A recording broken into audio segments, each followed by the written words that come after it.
कांग्रेस के पूर्व अध्यक्ष राहुल गांधी ने मंगलवार को प्रधानमंत्री नरेंद्र मोदी पर निशाना साधते हुए आरोप लगाया है कि वह आम जनता को लूटकर अपने मित्रों को आम अमीर बना रहे हैं। उन्होंने ट्वीट किया, रोजाना की दिहाड़ी पर जीवन यापन करने वाले 5 भारतीय हर घंटे आत्महत्या कर रहे हैं। प्रधानमंत्री के पसंदीदा मित्र की संपत्ति में हर घंटे 85 करोड़ रुपए जुड़ रहे हैं। कांग्रेस नेता ने आरोप लगाया कि प्रधानमंत्री का सिर्फ एक काम है कि आम लोगों को लूटकर अपने मित्रों को और अमीर बनाया जाए। वहीं कांग्रेस के वरिष्ठ नेता जयराम रमेश ने बुधवार को कहा कि कांग्रेस की भारत जोड़ो यात्रा बोलने वाली नहीं बल्कि सुनने वाली होगी। जहां राहुल गांधी भाषण नहीं देंगे बल्कि समाज के विभिन्न वर्गों को सुनेंगे। राहुल 7 सितंबर को तमिलनाडु में कन्याकुमारी से कश्मीर तक लगभग 3500 किलोमीटर की पैदल यात्रा शुरू करेंगे। यह यात्रा देश के विभिन्न हिस्सों से होकर गुजरेगी और लगभग 150 दिन में खत्म होगी। कांग्रेस ने मंगलवार को भारतीय जनता पार्टी और प्रधानमंत्री नरेंद्र मोदी पर राहुल गांधी अगुवाई में निकलने वाली भारत जोड़ो यात्रा को अस्थिर करने के लिए ओवरटाइम करने का तंज कसा है। कांग्रेस की इस यात्रा में तमिलनाडु के कन्याकुमारी से जम्मू कश्मीर तक 3750 किलोमीटर की दूरी लगभग 150 दिन में पूरी की जाएगी। कांग्रेस महासचिव जयराम रमेश ने मीडिया से बातचीत में कहा कि मुझे पता है कि मोदी के विभिन्न राजनीतिक दलों में कई दोस्त हैं और वह यात्रा को अस्थिर करने के लिए अतिरिक्त समय तक काम कर रहे हैं। भाजपा ज़्यादा मेहनत कर रही है ताकि यात्रा सफल नहीं हो, क्योंकि 5 अगस्त को महंगाई के खिलाफ हमारा प्रदर्शन बहुत कामयाब रहा था।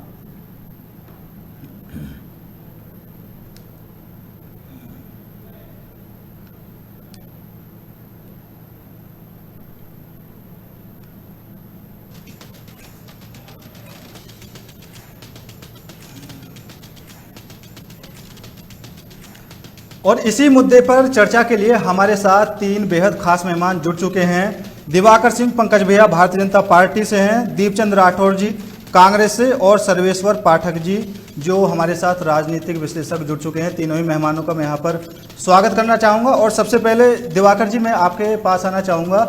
जिस तरह राहुल गांधी जी ने ट्वीट करके कहा है कि पीएम मोदी सिर्फ अपने दोस्तों को अमीर बनाने में लगे हुए हैं, वो देश की आम जनता को लूट रहे हैं। राहुल गांधी जी ने ऐसा ट्वीट करके कहा है। बहुत ही ये तो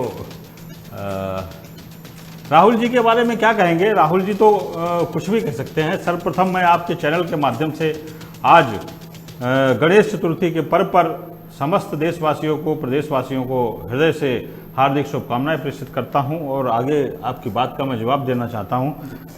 राहुल गांधी जी उस पार्टी से ताल्लुक़ रखते हैं जिस पार्टी ने इस देश में 65 वर्षों तक शासन किया और 65 वर्षों तक शासन करने के उपरांत देश में सिर्फ भ्रष्टाचार, लूट, ये सब तमाम उनके कारनामे रहे हैं। और जैसा आरोप हमारे देश के प्रधानमंत्री आदरणीय नरेंद्र मोदी जी पर लगा रहे हैं, मैं आपको बताना चाहता हूं कि नरेंद्र मोदी जी का स्वयं का अपना कुछ नहीं है जी। उनकी माँ एक कमरे के मकान में जीवन यापन करती हैं, उनके भाई पतंग की दुकान चला रहे हैं, एक भाई रिटायरमेंट होने के बाद राशन की दुकान चला रहे हैं। ऐसे जीवन यापन करने वाले व्यक्ति के ऊपर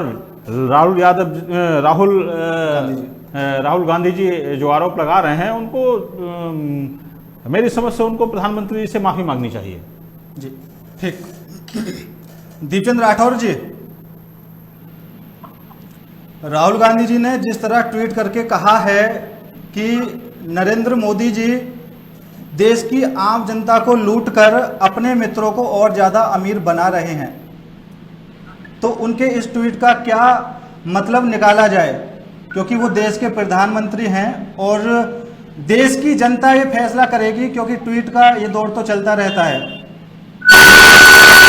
आरोप प्रत्यारोप लगाते रहते हैं।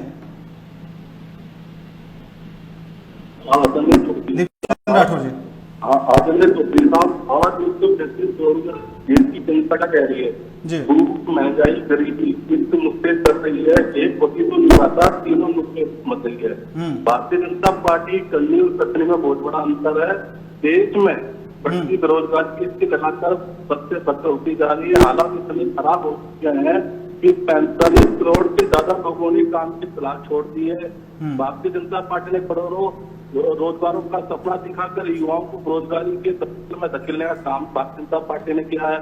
आज युवा शिक्षा प्राप्त करने के बाद भी बेरोजगार है, वो नौकरी ना मांगे, इसलिए उन्हें हिंदू मुसलमान मंदिर मस्जिद की लड़ाई को लाया जा रहा है। महंगाई एक तरफ बढ़ रही है, आमदनी घट रही है, लेकिन भाजपा के उद्योगपति लगातार अमीर से अमीर होते जा रहे हैं और जिस तरफ ये कह रहे हैं वोकल फॉर लोकल एवं आत्मनिर्भर बनने की बात करते हैं माननीय प्रधानमंत्री के लिए, लेकिन सभी जगह चुनिंदा उद्योगपति किसके आज आप देखिए अंडानी अंबानी ग्रुप है, फायदा किसको हो रहा है?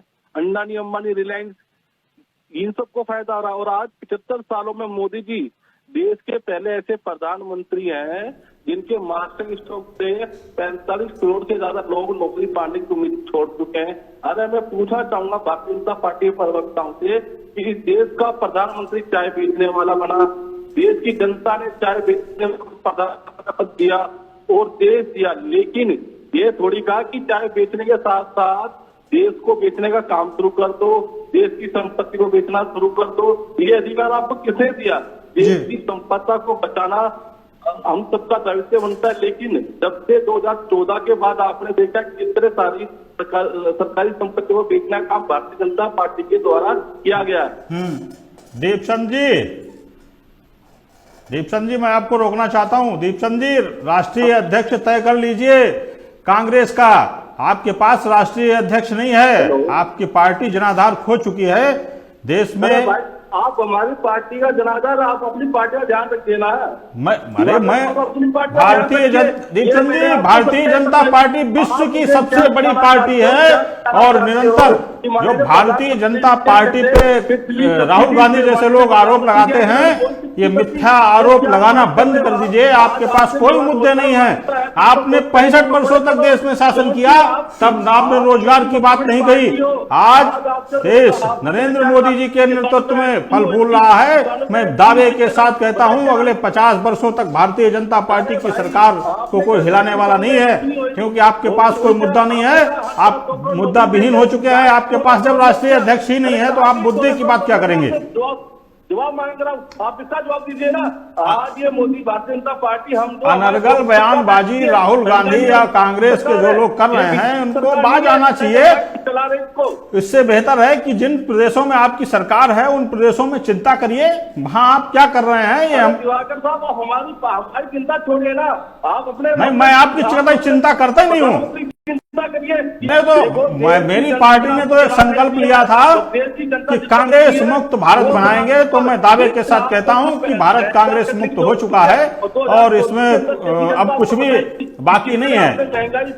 आपके पास राजनीति करने के लिए कोई मुद्दा बाकी नहीं है। इसलिए लिहाजा जिन प्रदेशों में आपकी सरकार है वहां की सरकारें आप नहीं चला पा रहे हैं। आपने महाराष्ट्र में सरकार समर्थन के साथ बनाई, वहां आपने बहुत बड़ा आम जनमानस का नुकसान किया। चलिए ठीक है, भावनाओं के साथ खिलवाड़ किया। ठीक दीपचंद राठौर जी, कांग्रेस छोड़ दीजिए, कांग्रेस के पास कुछ नहीं है। कांग्रेस छोड़ दीजिए और किसी सामाजिक संगठन के साथ जुड़कर लोगों की चिंता करने का काम करेंगे तो मैं समझता हूं कि आपका सम्मान बरकरार रहेगा। कांग्रेस छोड़ दीजिए, कांग्रेस के पास कुछ बचा नहीं है। मोदी जी के गुणगान गाइए, आपसे अर्थव्यवस्था का रोजगार मैं दावे के साथ कहता हूं उत्तर प्रदेश की सरकार ने लाखों रोजगार देने का काम किया और 10,000 से अधिक डॉक्टरों की भर्ती अतिशीघ्र होने जा रही है। टीजीटी पीजीटी शिक्षक टीजीटी पीजीटी 2021-15 से 16,000 वैकेंसियां थी और एक वैकेंसी दीपचंद जी बिना पैसे के भर्ती करने का काम किया। और नहीं तो उत्तर प्रदेश में जिन लोगों की सरकार होती थी वो पैसे लेकर लोगों को नौकरी देने का काम करते थे। ठीक, मैं दोनों को यहाँ पर रोकना चाहूंगा। ठीक है दीपचंद राठौर जी, सुन लीजिए। ठीक है, ठीक दीपचंद राठौर जी। सर्वेश्वर सर, आप बताइए, राहुल गांधी जी ने जो ट्वीट किया है कि मोदी जी आम जनता को लूट रहे हैं और ये जो इनकी भारत जोड़ो यात्रा चल रही है जो 7 सितंबर को शुरू होगी कन्याकुमारी से कश्मीर तक, तो क्या ये भारत जोड़ो यात्रा में सिर्फ यही बताने जाएंगे लोगों के पास कि मोदी जी ने किसको कितना लूटा है? देखिए, कांग्रेस पार्टी अभी एक्शन मोड में आई है। इससे पहले भी उन्होंने ऑनलाइन ड्राइव किया था मेंबरशिप का, तो करीब 2 करोड़ के आसपास लोग जुड़े थे इनकी पार्टी से। अब ये भारत जोड़ो यात्रा कर रहे हैं, लेकिन सबसे बड़ी बात है, विडंबना है, देखिए कि ये कांग्रेस जोड़ो यात्रा पहले करते, क्योंकि कांग्रेस के जितने भी बड़े बड़े शीर्ष नेता हैं, अगर कहिए वो अपनी पर्सनल महत्वाकांक्षा से पार्टी को छोड़ रहे हैं, लेकिन आरोप जो लग रहा है वो केवल गांधी परिवार पे लग रहा है, उनके रवैये पे, उनके बातचीत करने के ढंग पे। आज हेमंता बिश्व शर्मा बीजेपी में शामिल होके असम का मुख्यमंत्री है, और जब वो गए थे राहुल गांधी जी से मिलने, तो उसके सामने में जो बिस्किट उनको ऑफर किया गया था, वही बिस्किट में से उठा के उनके कुत्ते को खिलाया गया। तो और वो कुत्ते से खेलने में व्यस्त थे राहुल गांधी जी, और विश्व शर्मा जी से बात नहीं कर रहे थे। तो कांग्रेस को पहले ध्यान देना चाहिए कांग्रेस जोड़ो यात्रा पे, तब भारत जोड़ो यात्रा पे जाते। दूसरी बात, कांग्रेस राहुल गांधी जी ने ट्वीट किया, तो वो आजकल ट्वीट वीर हो चुके हैं। अगर सही मायने में राहुल गांधी जी काम करते तो अमेठी से भाग के उनको बायनाट नहीं जाना पड़ता। सर्वेश्वर जी, दीपचंद जी से पूछ लीजिए इनका राष्ट्रीय अध्यक्ष कौन होगा, ये बता दें। नहीं, देखिए, वो उनका पर्सनल मामला है, आंतरिक मामला है, उसमें आपको भी नहीं पढ़ना चाहिए। आपके राष्ट्रीय अध्यक्ष बदलते जाते हैं हर 2-4 साल पे, वो बहुत अच्छी बात है। 1998 से बीजेपी में कितने राष्ट्रीय अध्यक्ष आए, लेकिन 1998 से माननीय सोनिया गांधी जी, राहुल गांधी जी, यही 2 राष्ट्रीय अध्यक्ष। इनके पास कोई चेहरा नहीं है, ये किसे बनाएंगे राष्ट्रीय अध्यक्ष? उससे क्या मतलब है? आप उनको छोड़ दीजिए ना। जब उनके बड़े बड़े G23 नेता आरोप प्रत्यारोप लगा रहे हैं, तो बड़े बड़े नेता कह रहे हैं जिसको आना है आए, जिसको जाना है जाए, कोई पार्टी पे फर्क नहीं पड़ता, तो वो अपनी पार्टी संभालेंगे। इसलिए मैं कह रहा हूं कि कांग्रेस को पहले भारत जोड़ो यात्रा पे से ध्यान हटा के कांग्रेस जोड़ो यात्रा पे, क्योंकि देखिए, कांग्रेस जो भारत की सबसे पुरानी पार्टी रही है, उसकी पहुंच जो बूथ लेवल से लेके गांव ग्राम से लेके हर जगह थी, लेकिन वही इस दयनीय स्थिति में आ चुकी है। तो इसका कहीं ना कहीं जो ये दायित्व जाता है वो गांधी परिवार को माना जा रहा है। ये दीपचंद जी को भी बताइए। लेकिन नहीं, एक मिनट, लेकिन जो जितने भी पुराने नेता हैं, जो 40-40 साल पार्टी में मलाई खाए और उसके बाद पार्टी को छोड़ के जा रहे हैं, तो उनपे भी तो सवालिया निशान उठेगा। बिल्कुल। अब बीजेपी क्यों कांग्रेस की में क्या इंटरनल पॉलिटिक्स में अपने आप को फंसा रही है? आप उनको छोड़िए, आप अपने सरकार चलाने पे ध्यान केंद्रित करिए। ठीक है, आप लोगों ने कहा था कि कांग्रेस मुक्त भारत, वो तो आप करने में सक्षम है और उस दिशा में कर रहे हैं, लेकिन कांग्रेस में बीजेपी हो जा रहा है, इस पे भी ध्यान देने की जरूरत है। ठीक है सर्वेश्वर सर, यहाँ पर एक सवाल और बनता है। अभी जो हिमाचल और गुजरात में आने वाले चुनाव है, तो उम्मीद जताई जा रही है कि हो सकता है साल के अंत तक चुनाव हो वहां पर, और राहुल गांधी जी की जो यात्रा है वो 150 दिन में खत्म होगी। तो इसका मतलब राहुल गांधी जी और चुनावों का तो कोई लेना देना होगा नहीं, तो राहुल गांधी जी तो चुनाव से भी अलग रहेंगे अब की बार। देखिए, राहुल गांधी जी चुनाव में जाए ना जाए फर्क क्या पड़ता है? भीड़ तो जमा हो जाती है, लेकिन भीड़ वो वोट में तब्दील कहाँ होती है? प्रियंका जी का जादू चलने की उम्मीद थी यूपी में, उन्होंने क्या कहते हैं, लड़की हूं लड़ सकती हूं का नारा यूपी में ही दिया, लेकिन पंजाब में वो नारा फेल, उत्तराखंड में नारा नहीं हुआ। उसके बाद आप उधर देखिए, बाकी के और राज्यों में जो चुनाव हुए वहां नहीं हुआ। तो चाहे कुछ भी कर ले, जब तक आप अपने संगठन को मजबूत नहीं करेंगे कांग्रेस पार्टी, देखिए गैर कांग्रेसी प्रेसिडेंट याद है आपको, हमको सीताराम केसरी जी हुए थे, उनको किस तरीके से बेइज्जत करके घर बंद करके उनकी धोती तक उतार दी गई थी। और गैर कांग्रेसी प्रधानमंत्री माननीय मनमोहन सिंह जी से पहले नरसिम्हा राव जी हुए थे और बहुत अच्छे प्रधानमंत्री थे, लेकिन जब उनकी मृत्यु हुई तो माननीय सोनिया गांधी जी ने उनके सबको जलाने के लिए जो राजघाट वाला जो एरिया है वहां पे परमिशन भी नहीं दिया जी। तो आप समझ सकते हैं कि पार्टी जो है, पार्टी कांग्रेस पार्टी परिवार प्रधान है। विनाश काले सर्वेश्वर जी, विनाश काले विपरीत बुद्धि, लड़की हूं, लड़ सकती हूं, उत्तर प्रदेश में लड़ सकती हैं, राजस्थान में लड़कियों के साथ क्या हो रहा है ये लोगों को दिखाई नहीं देता है। ये जनता समझ चुकी है, इनको नकार चुकी है। चले जाओ आप, झारखंड में जो अभी काम हुआ है वहाँ पे तो पिकनिक मना रहे थे वहाँ के मुख्यमंत्री और कांग्रेस के। बता तो रहा हूं मैं आपको कि इनकी तो मति मारी गई कांग्रेसियों की, इनको पता ही नहीं कि हमको क्या करना चाहिए। ये लड़की हूं, लड़ सकती हूं, झारखंड का उदाहरण ले लीजिए, राजस्थान के उदाहरण ले लीजिए, तमाम लड़कियों के साथ किस तरीके से आपने क्या करा, घटनाएं घटित हुई, उनकी चर्चा नहीं करेंगे। उत्तर प्रदेश में आके लड़की हूं, लड़ सकती हूं, स्कूटी दे दूंगी, ये कर दूंगी। अरे 65 सालों में 2 रुपए, 65 सालों में किसानों को सम्मान नहीं दे पाई कांग्रेस, अब कहते हैं कि स्कूटी दे देंगे, फलानी चीज दे देंगे, ढिमाकी चीज दे देंगे। बेकार की बातें छोड़ दो, आपके पास कोई राजनीति करने का मुद्दा नहीं है। जब जवाब बताया गया तब उसका ट्रांसफर हुआ है, लेकिन उस पर कोई कार्रवाई नहीं हुई। आप मुस्लिम तुष्टीकरण करके भारत को कहां ले जाना चाहते हो? बिल्कुल सर। और आप कहां ले जाना चाहते हो? गुजरात में 11 जिनको आप आजाद करें। भारतीय जनता पार्टी मुस्लिम तुष्टीकरण की राजनीति नहीं करती है। भारतीय जनता पार्टी सबका साथ, सबका विकास और सबका विश्वास के आधार पर 2014 के बाद जब से सरकार बनी तब से बिना किसी भेदभाव के लोगों के साथ, लोगों को सम्मान देने का काम, लोगों को राशन देने का काम, लोगों को आवास देने का काम, 18 साल पहले लोगों को उज्ज्वला कनेक्शन देने का काम, ये कोई काम अगर तुष्टीकरण की भारतीय जनता पार्टी राजनीति करती तो चेहरे देख के सारी सुविधाओं का लाभ मिलता। मैं आपको बताना चाहता हूं कि भारतीय जनता पार्टी कभी तुष्टीकरण की राजनीति नहीं करती। सभी का स्वागत है भारतीय जनता पार्टी में, मुस्लिम समाज के भी लोग हैं और तमाम हमारे संगठन में पदाधिकारी हैं और काम करते हैं भारतीय जनता पार्टी के लिए। ये सब बेकार की बातें हैं। कांग्रेस के पास जनाधार विहीन पार्टी है, इनके पास कुछ नहीं है, खोखली हो चुकी है। 65 वर्षों में लोगों ने पार्टी को खत्म कर लिया।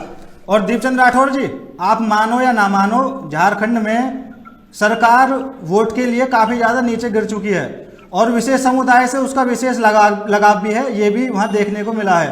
10 जून रांची हिंसा में एक उपद्रवी नदीम जो घायल हो गया था, उसे एयर एम्बुलेंस से इलाज के लिए भेजा गया था और यहाँ पर जो अंकिता की हालत ये खराब कर दी थी, पेट्रोल डालकर जला दिया था, उसके लिए कोई विशेष इलाज की जरूरत ही नहीं समझी झारखंड सरकार ने। आदरणीय चौधरी साहब, पहले मैं दोनों राजनीतिक विश्लेषण और दिवाकर साहब की बात का जवाब देना चाहूंगा। इन्होंने कहा कि कांग्रेस के अंदर अध्यक्ष पद कौन बनेगा। मैं इनको पहली बार बता दूं कि हमारी कांग्रेस पार्टी में लोकतंत्र के द्वारा चुनाव होते हैं और 10 राजनीतिक बड़ी पार्टियां हैं, उसमें आप ये बताइए किसी भी अंदर राजनीतिक पार्टी के अंदर चुनाव हुआ है कि आप तो जेपी नड्डा किस तरह बने, बताइए इनके सामने कौन खड़ा हुआ। अरे कांग्रेस पार्टी के अंदर मैं कम से कम नामांकन चुनाव मैं रोकना चाहता हूं आपको। आपकी कांग्रेस में स्वर्गीय जितेंद्र प्रसाद सिंह बाबा साहब ने नामांकन किया था, आप लोगों ने उनके ऊपर अंडे टमाटर फेंकने का काम किया था।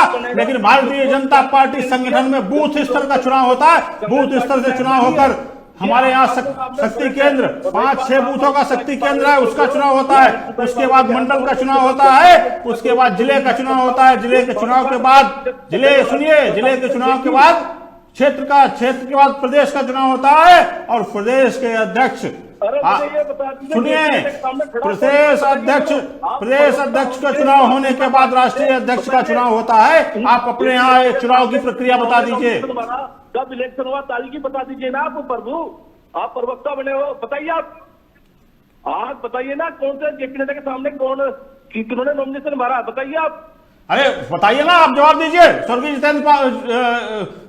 जितेंद्र प्रसाद जी के साथ आप लोगों ने क्या किया, जवाब दीजिए, आपके पास जवाब है। अरे आप राष्ट्रीय अध्यक्ष, सोनिया गांधी, अरे आप ये चलिए छोड़ दीजिए, बाबा साहब की बात छोड़ दीजिए। बाबा साहब बहुत सम्मानित व्यक्ति थे, उनके साथ कांग्रेस ने क्या किया। और सुनिए, अभी आप बता दीजिए, बाबा साहब की बात छोड़ दीजिए। पिछले 2 वर्षों से कांग्रेस के पास राष्ट्रीय अध्यक्ष नहीं है। उसका सबसे बड़ा कारण है या तो मां बनेगी या बेटा बनेगा। वो भी चुनाव नहीं होते। आप अध्यक्ष बनाया जाता है। आप जमीनी स्तर की राजनीति करिए। ये ऊपर बैठ के जो राजनीति सोनिया गांधी जी और राहुल जी कर रहे हैं, ये कांग्रेस को पतन की ओर ले गई। और मैं दावे के साथ कहता देता हूं, जहां जहां आपकी सरकार है ना, इस बार चुनाव होगा तो भारतीय जनता पार्टी पुनः इस बार बहुमत के साथ सरकार बनाएगी। आपको और कांग्रेस पार्टी में। चलिए ठीक है।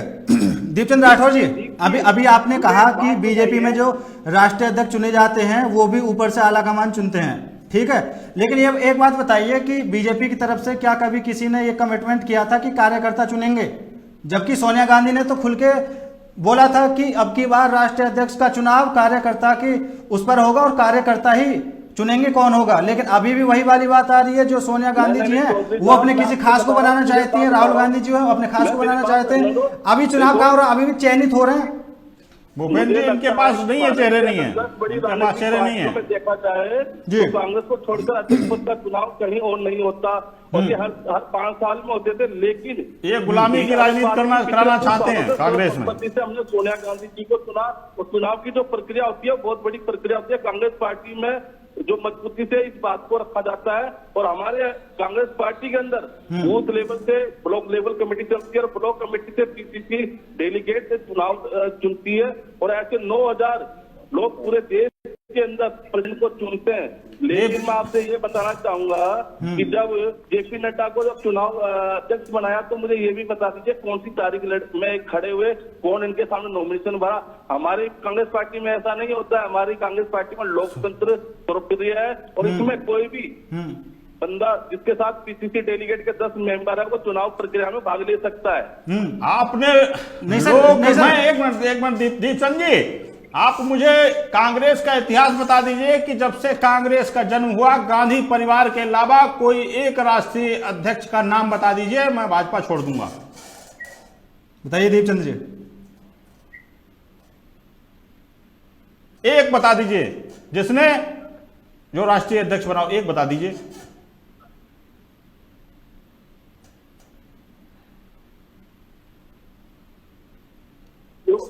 नहीं है, कभी हो भी नहीं सकता।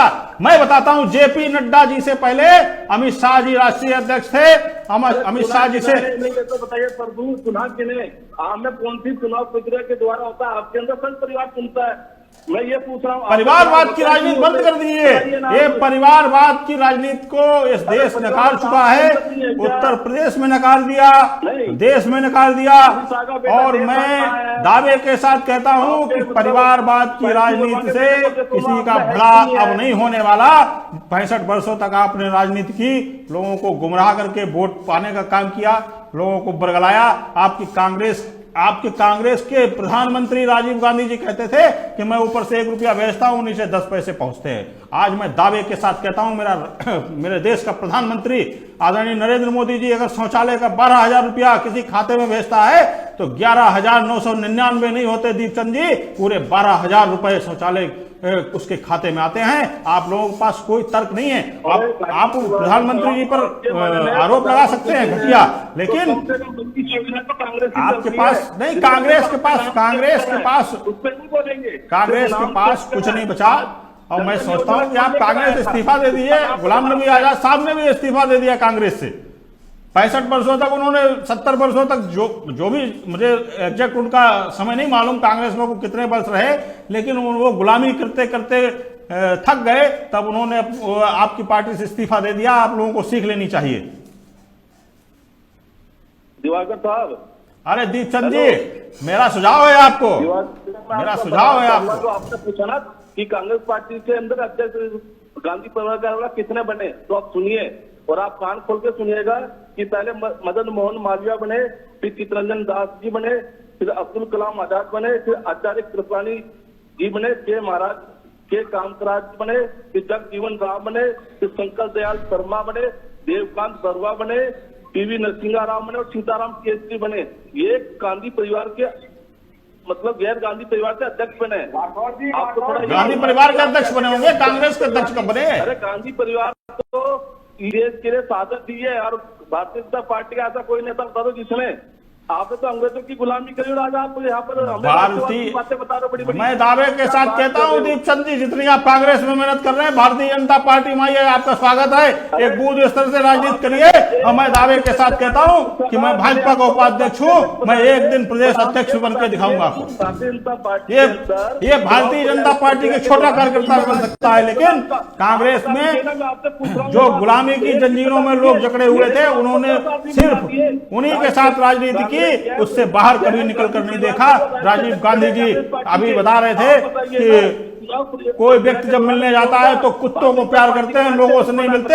ऐसा नहीं है। भारतीय जनता पार्टी का राष्ट्रीय अध्यक्ष, भारतीय जनता पार्टी का प्रधानमंत्री भी लोगों को प्यार से मिलता है, दुलारता है, उनको बैठाता है, उनके हालचाल पूछता है। नहीं है आपके पास। चलिए ठीक है दीपचंद राठौर जी, ठीक है, ठीक। कांग्रेस की राजनीति छोड़ दीजिए, मेरी सलाह। गुलाम नबी आजाद साहब ने छोड़ दी कांग्रेस, आप भी छोड़ दीजिए। मैंने इनको 10 राष्ट्रीय अध्यक्ष के नाम गिनाए। राष्ट्रीय अध्यक्ष ढूंढ के लाइए। 2 साल से आपके पास राष्ट्रीय अध्यक्ष नहीं है। कौन सी चुनावी प्रक्रिया के दौरान 2 साल 2 वर्षों से आपके पास राष्ट्रीय अध्यक्ष नहीं है। राष्ट्रीय अध्यक्ष खोज लाइए। सर्वेश्वर पाठक जी, अभी इन्होंने कुछ नाम गिनाए हैं, तो मेरे हिसाब से आपको ज्यादा जानकारी होगी उनके बारे में। और इन्होंने एक बात और कही कि हमारे यहाँ जिस हिसाब से राष्ट्रीय अध्यक्ष के चुनाव की प्रक्रिया है वो भारतीय जनता पार्टी में नहीं है। तो सर, अपनी अपनी पार्टी की रणनीति होती है। भारतीय जनता पार्टी की रणनीति अलग है कि वो एक बार जो चयन कर देते हैं वो फिक्स होता है। अब आपकी पार्टी में 4-4 लोग एक दूसरे के सामने आएंगे तो सर बंटवारा तो वहीं पर हो जाएगा। 10 लोग एक के साथ चल जाएंगे, 10 लोग एक के साथ चल जाएंगे। इनके यहाँ तो भैया देखिए, बाबा साहब चुनाव लड़े थे, मैंने देखा है प्रक्रिया। अंडा और टमाटर फेंकने का काम होता है। लोगों को ये तो गुमराह करने की बात कर रहे हैं कि हमारे यहाँ चुनाव की प्रक्रिया है। चुनाव कोई प्रक्रिया आप क्या नहीं है। मुझे भी बोलने के काम ठीक, सर्वेश्वर सर बोलिए। सर्वेश्वर सर बोलिए। राठौड़ जी एक बात सुनिए। देखिए, आप भारतीय जनता पार्टी जो करती है उनको करने दीजिए। आप अपने घर को तो दुरुस्त करिए। आपने गिना दिए नाम कांग्रेस प्रेसिडेंट, 1 मिनट। देखिए, हर पार्टी की अपनी प्रक्रिया अलग होती है। विश्लेषण है, बताइए आपकी।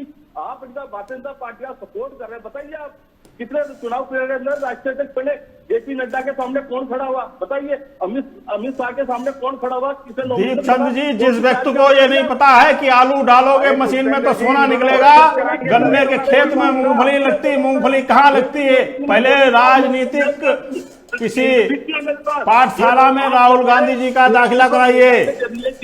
ये मेरी सलाह है उनको। किसी बढ़िया राजनीतिक से उनको शिक्षा ग्रहण कराइए, राजनीति की ABCD पढ़वाइए। उसके बाद बात करिएगा कांग्रेस की जड़ों को खोखला करने का काम कांग्रेस के नेताओं ने किया और उसी का परिणाम है कि देश से कांग्रेस पूरी रूप से गायब हो चुकी है। जिन राज्यों में मैं अभी जो जल्द चुनाव होने वाले हैं, जैसा कि अभी बता रहे थे आप चौधरी जी, मैं दावा करता हूं कि वहां भी भारतीय जनता पार्टी की सरकार बनेगी। ये मेरा आपको पूर्ण विश्वास है। ठीक है और दावा है। ठीक सर। सर्वेश्वर सर को भी मौका देने दीजिए। सर बोलिए। देखिए, अगर बीजेपी की इंटरनल पार्टी क्या है, उनका क्या संविधान है, कांग्रेस का क्या संविधान है, मैंने कहा ना, कांग्रेस एक ग्रांड ओल्ड पार्टी है। उसके जो कार्यकर्ता थे बूथ लेवल से लेके गांव लेवल से लेके हर जगह थे। लेकिन पार्टी की ऐसी दुर्दशा आखिर क्यों हुई? ये बार बार दीपचंद राठौड़ जी बीजेपी से पूछ रहे हैं कि उनके समक्ष कौन खड़ा हुआ, उनके समक्ष कौन खड़ा हुआ। मुझे इस बात का जवाब दे दीजिए। गैर गांधी परिवार से सीताराम केसरी जी, जो अभी सोनिया गांधी जी से पहले थे, उनकी बेइज्जती करके बंद कमरे में धोती तक उतार दिया था। इसके बारे में आप क्या कहेंगे? क्यों? क्योंकि उन्होंने सपना देख लिया था कि वो प्रधानमंत्री बनेंगे, इसलिए। और उसके बाद माननीय सोनिया गांधी जी 1998 में कांग्रेस की पदभार संभाली है। उसके बाद से आज 2022 में हम बैठे हैं। कौन आया? एक G23 ग्रुप बना, उसके जो भी नेता ने बातें की आप उसको दरकिनार कर दिए। कपिल सिब्बल के घर पे आपने खुद ही अपने कार्यकर्ता को भेज के पथराव करवाया। अभी गुलाम नबी आजाद निकले, मानता हूं गुलाम नबी आजाद की अपनी पर्सनल महत्वाकांक्षा होगी, वो पार्टी में जब थे, पद था उनके पास, लेकिन जैसे राज्यसभा की टिकट नहीं मिली तो उन्होंने बगावत कर दी। लेकिन जब उन्होंने बातें की G23 में, भूपेंद्र सिंह हुड्डा भी बातें किए थे, लेकिन उन्होंने कभी कोई खुल के बात नहीं की, तो आपने उनको बात मान लिया। हरियाणा का कांग्रेस का बार उनको दे दिया, क्योंकि हरियाणा में भी आपके गुट थे, उधर सुरजन बालाजी थे, उधर शैलजा कुमारी थी, सबके अपने अपने थे। बिश्नोई अभी चले गए आपको छोड़ के, तो जरूर कहीं ना कहीं आपकी पार्टी के शीर्ष नेतृत्व में कमी है। हम ये हर चीज आदमी पे ये नहीं लगा सकते कि वो अपनी पर्सनल महत्वाकांक्षा के कारण 30 साल 40 साल पार्टी में पद था तो पार्टी में रहा, जब पद नहीं दिया तो भाग गया। वो बात एक तरफ है, लेकिन दूसरी तरफ जो जा रहे हैं 40-40 साल के नेता पार्टी छोड़ के, तो कहीं ना कहीं साल में कुछ काला है। गांधी परिवार जो है उसकी जो उनपे जो आरोप प्रत्यारोप लगते हैं उस पे भी ध्यान देने की जरूरत है, लेकिन आप उस पे नहीं ध्यान दे। देखिए, बीजेपी अभी सत्तारूढ़ है। 10 साल पहले कांग्रेस थी कि नहीं थी? 10 क्या, अब 8 साल हो गया, तो अब 8 और लगा लीजिए। 8 साल पहले उस समय उनके पास संपूर्ण सत्ता थी, चाहते तो क्या नहीं कर सकते थे, लेकिन नहीं किया कुछ। आप डेवलपमेंट के मामले में देख लीजिए, आपके समय कितने किलोमीटर रोड पर डे बनता था, आज कितने किलोमीटर रोड पर डे मरना है। अभी जो विश्व के हालात हैं उसके कारण महंगाई बढ़ गई है। मैं भी मानता हूं सरकार को इस पे, बीजेपी सरकार को इस पे संज्ञान लेना परेगा, और नहीं लेगा तो उनको भुगतना पड़ेगा। सर्वेश्वर जी, सर्वेश्वर जी, दीपचंद जी को, दीपचंद जी सुन लीजिए, सर्वेश्वर जी आपको समझा रहे हैं राजस्थान में आप पेट्रोल का प्राइस कि भारतीय जनता पार्टी की सरकार ने क्या किया। क्या पेट्रोल प्राइस का काम है जी? राठौर साहब, आपने कुछ बोला? राठौर साहब बोलिए। दीपचंद जी जवाब दीजिए, राजेश्वर जी कुछ पूछ रहे हैं आपसे। पुष्पेंद्र जी, जी मैं ये कहना चाह रहा हूं कि अगर बीजेपी ने 1998 के बाद इतने सारे अपने पार्टी के प्रेसिडेंट देखे और उसके बाद पार्टी को मजबूत किया, कांग्रेस पार्टी भी मजबूत हुई, क्योंकि 2004 से लेकर 14 तक उनका भारतवर्ष में मतलब केंद्र में शासन था। बिल्कुल सर। लेकिन अपने दम पे नहीं था, यूपीए का गठन था उससे था, क्योंकि और बीजेपी पिछले बार भी 2014 से 19 का जो कार्यकाल था उसमें भी 275 से 283 या 82 था, जो कि अगर एनडीए के बाकी के घटक दल नहीं भी आते तो अपनी पूर्ण बहुमत थी। इस बार भी उनको पूर्ण बहुमत है। तो बीजेपी 2024 में आएगी कि नहीं आएगी ये तभी डिपेंड करेगा जब ये प्राइस राइज को कम करेंगे। सर्वेश्वर जी, मैं दावे के साथ कहता हूं, सुनिए, भारतवर्ष में भी वो हालात उत्पन्न हो चुके हैं जी। पेट्रोल प्राइस वहां पे अप हो गया है, तो हमें भी यहाँ पे खामियाजा भुगतना पड़ रहा है। सर्वेश्वर जी, एक मिनट, को इसमें चीजें तलाशनी होगी, लेकिन कांग्रेस पार्टी को अपनी अंतर कला, आप देख लीजिए, आपका अभी 2 राज्यों में शासन है। अभी बात चल रही है इंटर्न में माननीय गहलोत जी को कांग्रेस का प्रेसिडेंट बनाने की, कार्यकारी प्रेसिडेंट बना दो 2-3, और सोनिया गांधी जी के हाथ में कमांड रहेगा, रिमोट कंट्रोल। अरे यही सर्वेश्वर जी, इनको ये तो बताइए कि 8 साल पहले जो कांग्रेस ने 10 साल शासन किया वो रिमोट कंट्रोल से सरकार चलती थी, रिमोट कंट्रोल से, उसका ही दुष्परिणाम है। और बघेल साहब ने लड़ाई चल रही है जी। मनमोहन जी को कुछ करने नहीं दिया, उनको बोलने नहीं दिया गया। रिमोट कंट्रोल से 10 साल सरकार चलाई कांग्रेस ने। सर्वेश्वर जी, दीपचंद जी को बता दीजिए। ठीक है, राठौर साहब जवाब दीजिए। उसका जवाब तो तैयार कर लेते आप, उसका जवाब तो आपने तैयार करा नहीं, सिर्फ कांग्रेस के पीछे हाथ पानी पीते का आप कांग्रेस को बोल रहे हैं। अरे आप पहले अपनी पार्टी के अंदर उत्तराखंड के अंदर आपने क्या कहा, 3 मुख्यमंत्री गुजरात के अंदर चले हैं। नहीं ठीक नहीं, दीपचंद राठौर जी, आप जिन मुख्यमंत्रियों की बात कर रहे हैं कि गुजरात में बदला या उत्तराखंड में बदला, यह भी एक रणनीति थी कि रात में मुख्यमंत्री बदल दिए। पंजाब में आपने क्या किया, 1-2 महीने तक मुख्यमंत्री पर बातचीत चलती रही, फिर भी कुछ नहीं हुआ, हार कर कैप्टन साहब ने वहां से इस्तीफा दे दिया, और आज सरकार नहीं है आपकी कांग्रेस की वहां पंजाब में। अरे इनका तो राजनीति यही है, यही करते हैं, लोगों को ले जाते हैं कांग्रेस, फिर उसको खत्म कर देते हैं। चौधरी साहब बोलो। जी बोलिए। आदरणीय चौधरी साहब 2014 से पहले जो भारतीय जनता पार्टी थी वो आज की तारीख में नहीं है। माननीय अटल जी ने क्या कहा था कि चुनी हुई सरकार को मैं अगर किसी कारणवश उसको मतलब किसी तरह को तोड़कर अगर सरकार बनाते हैं तो इस सरकार को मैं कीमते से भी नहीं छूंगा। लेकिन आज आप क्या देख रहे हैं कि अमित शाह और माननीय मोदी जी जो चुनी हुई सरकार है उसको ईडी सीधे इनकम टैक्स के द्वारा दिखा के या उनको डराकर आज सरकार तोड़ने का काम कौन कर रहा है? भारतीय जनता पार्टी कर रही है। जहाँ ये इलेक्शन नहीं जीतते हैं तो वहाँ किसी भी तरह अपनी सरकार बनाने का काम ये लोग करते हैं। दूसरी बात तो चुनाव जनता के हाथ में है और जनता के हम जनता के मुद्दे के पास मुद्दे जनता के पास लेके जा रहे हैं। जनता नकार चुकी है आपको। 2024 के अंदर भी जिस तरह इन्होंने कहा था कि जनता आपको नकार चुकी है दीप चंद जी, कांग्रेस को नकार चुकी है जनता। तो इस बार देश की जनता ये जरूर निश्चय करेगी वोट डालने से पहले कि किस तरह माननीय प्रधानमंत्री ने हमें आज 8 साल पहले झूठे जुमले दिए थे, जो झूठे वादे किए थे, जो महंगाई की बात करी थी कि हम अर्थव्यवस्था ठीक कर देंगे, नौकरी दे देंगे, उस समय देश की जनता देखेगी और जिस दिन देश की जनता ये सोचने लग जाएगी उसी दिन कांग्रेस देवचंद जी, देश की जनता के पास नौकरियां हैं, आंकड़े हैं, आपके पास कुछ नहीं है। ये आप बात ध्यान रख के सुन लो, ये बात मैं इस पर शब्दों से कह रहा हूँ कि आज जिस तरह देश की जनता जिस दिन ये मान चुकी है कि आज महंगाई, बेरोजगारी और रोजगार हमारे बच्चों को नहीं मिल रहा है और जिस दिन उन्होंने मन बना लिया उसी दिन भारतीय जनता पार्टी को इस देश को उखाड़ फेंकेगी और उसी दिन कांग्रेस पार्टी का आना निश्चित हो रहा है। लेकिन कांग्रेस पार्टी ने कभी भी देवचंद जी चुनाव होने के बाद परिणाम आएंगे तब हम आपके साथ एक बार और डिबेट पर बैठेंगे। मैं आज आप नोट कर लीजिए, जहां जहां प्रदेशों में सरकार है एक भी जगह कांग्रेस की सरकार बनने वाली नहीं है। भारतीय जनता पार्टी की सभी प्रदेशों में सरकार बनेगी, ये मैं दावा करता हूं, क्योंकि देश की जनता आप लोगों को समझ चुकी है। 8 साल में 16 करोड़ नौकरी होनी चाहिए थी, उसका अभी तक आता पता नहीं। मैं डिजिटल इंडिया बना दूंगा, ये कर दूंगा, मैं टोक्यो बना दूंगा, आ गया सारा कुछ। टोक्यो बना दिया, अहमदाबाद देखिए कहाँ बना दिया, अरे प्रभु कहाँ बना दिया। आप में जिस डिजिटल इंडिया की बात करते हो तो मैं आपको बता दूं 1987 में सबसे पहले माननीय राजीव गांधी जी ने एटीएम मशीन लागू कर चलाई थी भारत के अंदर। वो था देश के अंदर क्रांति। देश के अंदर बस एक ही बात हुई है कि हमने गलती है कि देश की जनता ने की, चाय बेचने वाले को इस देश का प्रधानमंत्री चुन लिया। सबसे बड़ी गलती ये हुई है। दीपचंद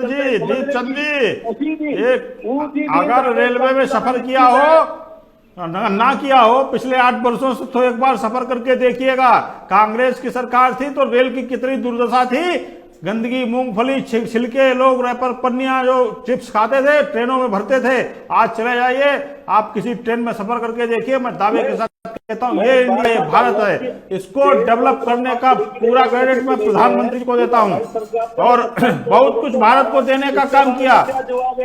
बेरोजगारी के बारे में आप बोलेंगे नहीं, ये गर्व की बात है, ये गर्व की बात है। अमेरिका जैसे देश का राष्ट्रपति प्रधान आदरणीय नरेंद्र मोदी जी के पास वहां खड़े हुए व्यक्ति के पास जाकर कंधे पर हाथ रखता है, आपके लिए सम्मान की बात है, ये भारत के लिए गौरव की बात है। 83% जनता की आय कम हुई है। ये गौरव दिलाने का काम कांग्रेस ने नहीं किया, ये भारतीय जनता पार्टी की आदरणीय नरेंद्र मोदी जी के नेतृत्व में 8 वर्षों में ये गौरव प्राप्त करने का काम आम जनमानस ने किया। ये भारतीय जनता पार्टी की सरकार में मिला। आपको पता है आपको 5 जिलों में कितने जीरो होते हैं दिवाकर साहब?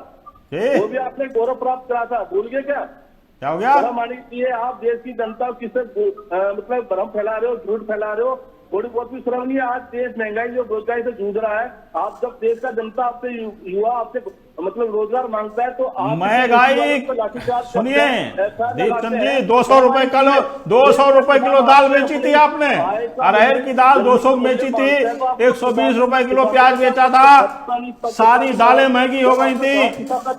देश का आम नागरिक भूखों मर रहा था। इस देश के प्रधानमंत्री आदरणीय नरेंद्र मोदी जी ने सुनिए कोरोना काल में आप लोग कांग्रेसियों सो रहे थे, तब देश में भारतीय जनता पार्टी की सरकार थी और करोड़ों करोड़ों कार्यकर्ता सड़कों पर और गांव गली मोहल्ले में लोगों की चिंता करने का काम यदि कोई कर रहा था तो भारतीय जनता पार्टी की केंद्र और प्रदेश में सरकार और भारतीय जनता पार्टी की सरकार में बैठे लोग और भारतीय जनता पार्टी के करोड़ों करोड़ों कार्यकर्ताओं ने लोगों को भोजन के पैकेट, चरण पादुका और जल देने का काम किया। आप बता दीजिए कि आपने कितने स्टाल लगवाए थे जब कोरोना की विषम परिस्थितियां 2020 में उत्पन्न हुई थी और केजरीवाल जी ने वहां दिल्ली से लोग भगा दिए थे। तब भारतीय जनता पार्टी की उत्तर प्रदेश में यदि सरकार न होती तो लोग अपने घरों में नहीं पहुंच पाते। ये आप लोगों को शर्म आनी चाहिए, समझना चाहिए। तब आप लोगों को निकलना चाहिए था, आपको राजनीति करनी चाहिए थी। तब आप राजनीति नहीं करते हैं क्योंकि आपके पास राजनीति करने का कोई मुद्दा नहीं। आप सिर्फ देश के प्रधानमंत्री जो 100% ईमानदार ऐसे व्यक्ति पर सिर्फ लालछन लगाने का काम करते हैं। राहुल गांधी जी को प्रधानमंत्री जी से माफी मांगनी चाहिए। मैं आपसे पूछ रहा हूँ कि आप ये बता दीजिए कि कोरोना काल में कितने किसानों की डेथ हुई थी, कुछ अनुमान है आपके पास, कोई डाटा है उसका? उत्तर हुई थी उत्तर वो मैं बताता हूं ना आपको, आप बताइए। सुनिए, समूचे विश्व में अगर यदि कहीं मृत्यु दर कम थी तो भारत में थी और उसमें भी भारत में समूचे जितने देश के राज्य हैं उनमें भी सबसे कम अगर मृत्यु दर कहीं थी तो उत्तर प्रदेश में थी। इस प्रदेश का मुख्यमंत्री कोरोना पॉजिटिव होने के बाद जैसे ही ठीक होता है 18 के 18 मंडलों में जाकर समीक्षा करने का काम करता है। आपकी सरकार होती, कल्पना करिए शायद कांग्रेस की सरकार होती तो जो स्थितियां अमेरिका और जापान और फ्रांस में हुई उससे भी भयावह स्थितियां होती। केशव प्रसाद ने किस तरह अपने सारे जुर्म जो काले अरे आप उत्तर प्रदेश और राजस्थान क्या करें? आप बता दीजिए राजस्थान में क्या स्थितियां थी, राजस्थान में कितनी जनसंख्या, उत्तर प्रदेश में कितनी जनसंख्या है, आंकड़े उठा के देख लीजिए। दिवाकर साहब मैं बताऊँ एनडीए का मतलब आपको फुल फॉर्म बता देता हूँ, जरा आप भी लिख लेना और रट लेना। ना तो इनके पास चौधरी साहब किसानों की शहादत का डाटा है, ना कोविड के दौरान प्रवासी श्रमिक की मौत का किसानों डाटा है। को पहली बार आजाद भारत में 75 वर्षों में किसी ने यदि सम्मान देने का काम किया तो इस देश के प्रधानमंत्री आदरणीय नरेंद्र मोदी जी ने दीपचंद जी दिया। एनडीए का मतलब पता है आपको? लघु एवं सूक्ष्म किसानों को 6,000 रुपए प्रतिवर्ष देने का काम यदि किसी ने किया तो इस देश के सुशील प्रधानमंत्री आदरणीय नरेंद्र मोदी जी ने किया। आपको सोचना चाहिए, समझना चाहिए। 65 वर्षों में आप कुछ नहीं दे पाए और उत्तर प्रदेश में आए थे आप स्कूटी बांटने। हमको मानते हैं कि माननीय प्रधानमंत्री जी ने ठीक है बंटवा दीजिए राजस्थान में, राठौर साहब ठीक है, बंटवा दीजिए झारखंड में। राठौर साहब ठीक है, आपने क्या करा बताइए? चलिए ठीक है। कोई मुद्दे नहीं है कांग्रेस के पास, जनता नकार चुकी है आप लोगों को। आपको बहिष्कृत कर दिया, आपको समझना चाहिए। मैं आऊंगा राठौर साहब, मैं वापस आपके पास आऊंगा। मैं सर्वेश्वर सर से सवाल लेना चाहता हूँ। राठौर साहब शांति। सर्वेश्वर सर, जिस हिसाब से राठौर साहब बार बार कह रहे हैं कि बेरोजगारी ज्यादा है, महंगाई ज्यादा हो चुकी है और ये बीच में कोरोना महामारी को भी लेकर आ गए, लेकिन उत्तर प्रदेश की जनता को राशन और शासन पसंद आया। दोबारा से योगी जी की सरकार यहाँ पर वो लेकर भी आए और इसी कारण योगी जी ने सरकार बनने के बाद फिर 3 महीने तक राशन की जो प्रक्रिया चल रही थी वो जनता तक पहुंचाई। लेकिन यहाँ पर जो बेरोजगारी और महंगाई की बात कर रहे हैं तो मैं यही आपसे जानना चाहूंगा, ऐसे में विपक्ष को इसके खिलाफ खड़ा होना चाहिए कि भाई देश में महंगाई ज्यादा है, बेरोजगारी ज्यादा है, तो इसके खिलाफ आंदोलन करना चाहिए। लेकिन फिर ये इस चीज का मतलब क्या होगा कि भारत जोड़ो आंदोलन, भारत जोड़ो यात्रा। देखिए, इन्होंने कभी खुद किसी को दिया नहीं तो ये क्या आंदोलन करेंगे? तो देखिए पुष्पेंद्र जी, इसमें कोई दो राय नहीं है कि महंगाई अभी बढ़ी हुई है। बिल्कुल। और इसके मूलतः कारण तो हमें जानना पड़ेगा। आप अगर कहेंगे कि डॉलर का प्राइस 80 रुपए मतलब रुपए के मुकाबले क्यों हो गया, तो अगर आप तुलनात्मक अध्ययन करेंगे 2004 से 14 तक एक इकोनॉमिस्ट, एक गवर्नर हमारे देश के प्रधानमंत्री थे, उस समय 2013 में जो डॉलर मतलब रुपए का जो फॉल हुआ था 30%, अभी 2022 में जो अभी तक फॉल हुआ है 7 से 8% का फॉल हुआ है। और आप सिनेरियो देखिए, पहले कोरोना महामारी के कारण सप्लाई चेन बाधित होती है, उसके बाद रशिया यूक्रेन युद्ध के कारण समस्या होती है और एनर्जी सेक्टर सबसे ज्यादा प्रभावित होता है। और महंगाई उसी के कारण बढ़ रही है। फिर भी सरकार और आरबीआई मिलके हर संभव प्रयास कर रही है। देखिए, कुछ दिन पहले 7% से ऊपर चला गया था अपना भारत का इन्फ्लेशन, लेकिन अभी जो जुलाई में खत्म हुआ है उसमें 6.71 समथिंग प्रतिशत पे इन्फ्लेशन आ गया है। तो कांग्रेस पार्टी अगर कह रही है महंगाई है, बेरोजगारी है, तो इसके लिए हमारे देश में 4 ही बार पार्लियामेंट लगती है जी। विंटर सेशन, मॉनसून सेशन, उसके बाद बजट सेशन आता है और बजट पे चर्चा होती है। बजट पेश करने के बाद एक सेशन और बनता है। अभी अभी मॉनसून सेशन गया, ये कांग्रेस पार्टी और जितनी भी पार्टी है केवल हंगामे की भेंट चढ़ा दिया। सरकार को घेरते रहे, जीएसटी पे चर्चा करो, जीएसटी पे चर्चा करो, जो खाद्य पदार्थ पे लगा दिया गया। ये बहुत ही घटिया डिसीजन है बीजेपी सरकार का। भले पूरे प्रदेश के 18 राज्यों में बीजेपी का शासन, एनडीए का शासन है, एक राज्य निकल गया बिहार, बाकी के प्रदेश में जहां भी कांग्रेस या विपक्षी पार्टियां थे उन्होंने भी सहमति दी थी कि आटा या दही पे आप जीएसटी लगाओ पैक्ड फूड पे, लेकिन बीजेपी को इसका संज्ञान लेना चाहिए, नहीं लगाना चाहिए था। लेकिन कांग्रेस पार्टी को जहां पे सवाल उठाना चाहिए, पार्लियामेंट चलता है वहां पे ये हंगामा करते हैं, वहां पे पार्लियामेंट को चलने नहीं देते, करोड़ों रुपया टैक्स पेयर की मनी को ये लोग बर्बाद करते हैं और फिर बाहर में आके झूठ मूठ का हंगामा करते हैं। अभी 4 सितंबर को इनका दिल्ली के रामलीला मैदान में यही महंगाई और इसके विरोध में रैली होने वाली है। अभी दीप सिंह राठौर जी शायद भूल गए, उनके दिमाग से उतर गया, ये बताया नहीं। लेकिन जहां पे इनको सरकार को घेरना चाहिए, क्योंकि अगर सफल लोकतंत्र के लिए एक सशक्त विपक्ष का होना बहुत जरूरी है। जब बीजेपी विपक्ष में थी तो देखते वो किस तरीके से मुद्दे को उठाती थी, पार्लियामेंट में हंगामा वो भी करती थी, लेकिन पार्लियामेंट इस तरीके से डिस्टर्ब नहीं होता था। लेकिन जब से 2014 से बीजेपी की सरकार आई है तो तब से ये अगर कोई बिल पास होता है तो इनको चर्चा करना चाहिए पार्लियामेंट के अंदर। ये वहां पे चर्चा नहीं करते हैं और बाद में आके हंगामा करवाते हैं। यही हाल हुआ था कृषि बिल के साथ। कृषि बिल जब पेश हुआ तो ये पार्लियामेंट में चर्चा नहीं की, बाद में आके अराजक तत्वों और बिचौलियों के साथ मिलकर हमने सबने देखा कि परेशानी उठवाया इन लोगों ने। वही हाल ये का था, आपराधिक और आतंकवादी लोगों को साथ मिलके जितने भी वो मुस्लिम इसका विरोध कर रहे थे उनके साथ मिलकर कांग्रेस पार्टी पूरे देश में अराजकता फैला रही थी। तो मेरा एक ही कहना है कि जब पार्लियामेंट चलता है, मात्र 3 बार फुल सेशन पार्लियामेंट का लगता है पूरे साल में, 365 दिन में मिला जुला के देख लिए कितने दिन पार्लियामेंट चलता है। उस पार्लियामेंट में भी ये सशक्त विपक्ष की भूमिका नहीं निभाते, सरकार को घेरते ही नहीं है। तो ये क्या भारत जोड़ो आंदोलन करेंगे? पूरे देश की जनता देखती है कि जहां पे इनको सरकार से सवाल करना चाहिए वहां पे तो ये सवाल नहीं करते।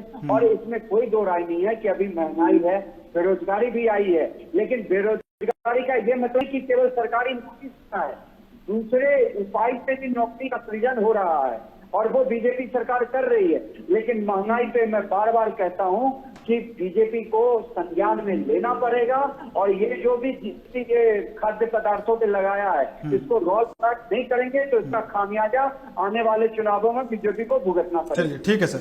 ब्रजेश्वर जी, राजेश्वर जी, सर्वेश्वर जी, अंत में दीपचंद जी को एक मेरी सलाह है कि आप देख रहे होंगे कि एक महागठबंधन की तैयारियां चल रही हैं।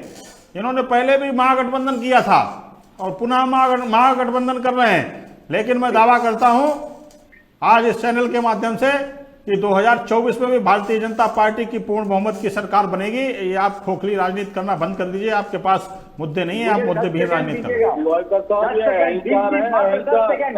रावण का भी नहीं रहा, आपका क्या रहेगा? जिस दिन देश की जनता ने आपके ऊपर, मैंने क्या कहा, 20 दिन देश की जनता महंगाई, बेरोजगारी, भ्रष्टाचार पर मन बना के बैठ गई ना, उस दिन आपकी ईंट बजा देगी और भारतीय जनता पार्टी को इस देश से ही बाहर कर देगी। 50 वर्षों तक राजनीति करने वाली है भारतीय जनता पार्टी, आपको नकार दिया है। आप अभी 22 के चुनाव देख लीजिए उत्तर प्रदेश में क्या परिणाम आए। आपको ये तो पता नहीं कि आपका राष्ट्रीय चुनाव होता कैसे है और आप 2024 के अंदर आप चलिए राठौर साहब आप अपना राष्ट्रीय अध्यक्ष खोज लाइएगा, आप बताऊंगा मैं हमारे यहाँ कैसे चुनाव होता है। अगर मैं बता दूंगा ना मेरे यहाँ चुनाव की प्रक्रिया बड़ा अफसोस है कि आप भारतीय जनता बड़ी पार्टी के एक प्रवक्ता है जिसको आपको यही नहीं पता कि एक राष्ट्रीय अध्यक्ष आप कभी गिरा सके। राष्ट्रीय अध्यक्ष 3 साल का होता है हमारे यहाँ।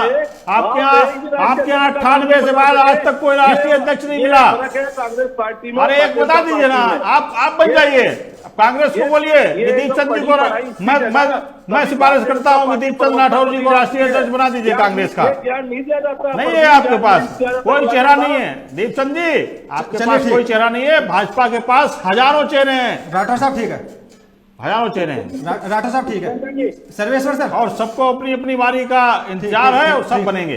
सर्वेश्वर सर, लास्ट सवाल है और इस सवाल का आप जल्दी से विश्लेषण करना। जिस हिसाब से शुरू में गहलोत का नाम सामने आया था और धीरे धीरे फिर शशि थरूर जी का नाम सामने आया कि वो भी नामांकन की प्रक्रिया में आगे जाएंगे, अब 1-2 चेहरे और सामने आ रहे हैं। अब ऐसा नहीं लगता कि पीछे से एक दूसरे के विरोध में नेताओं को उतारा जा रहा है?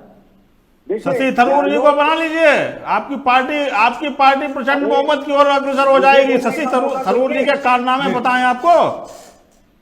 एक मिनट थरूर जी के जो भी कारनामे हो वो एक भूमिका में है, और अगर जो कांग्रेस के प्रेसिडेंट बनेंगे तो बहुत अच्छी बात होगी कांग्रेस के लिए। गहलोत जी का नाम आया तो गहलोत जी राजस्थान से निकलना नहीं चाहते। वहां पर जो राइवलरी है सचिन पायलट और गहलोत में, गहलोत ने सीधा बोल दिया कि मैं अगर राजस्थान का चीफ मिनिस्टर पद छोड़ूंगा तो सचिन पायलट कभी नहीं बनेगा। तो इस मामले में पेच जी के नाम पे वहां पे किसी दूसरे को वो बनाना चाह रहे थे और सचिन पायलट ये कभी होने नहीं देंगे, तो पेच वहां पे आगे फंस गया। और देखिए शशि थरूर जी ने भी अपना मौका संभाला, वहां पूरे केरला के बड़े बड़े पेपरों में उनके नाम से नामांकन हो जिसका आर्टिकल छपने लगा।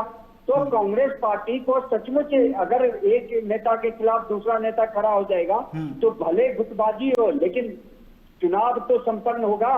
कांग्रेस पे जो ये प्रश्न चिन्ह लग रहा है कि 1998 के पास मम्मी बेटा यही प्रेसिडेंट रहे, कम से कम उससे तो निकल के आ जाएंगे, जनता में एक अलग मैसेज तो जाएगा। दूसरी बात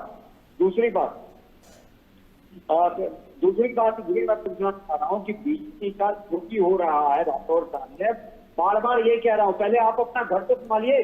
आपके 2 राज्य में सरकार है, वहां पे आपसी गुटबाजी में ही पूरी सरकार डूबी पड़ी है। छत्तीसगढ़ में क्या हो रहा है आप बताइए। हम बनाएंगे सरकार इस बार। वीरेंद्र सिंह को नहीं निकालते तो आज वापस पंजाब में आप ही होते, लेकिन वहां बिल्कुल ठीक है सर, समय की कमी है और समय की कमी के चलते मैं सभी लोगों से यहाँ पर विदा लेना चाहूंगा और आप लोग हमारे इस खास प्रोग्राम में जुड़े आप सभी मेहमानों का बहुत बहुत धन्यवाद। फिलहाल इस खास पेशकश में मेरे साथ इतना ही। बाकी देश और दुनिया की तमाम खबरों के लिए देखते रहिए समाचार नेशन। नमस्कार।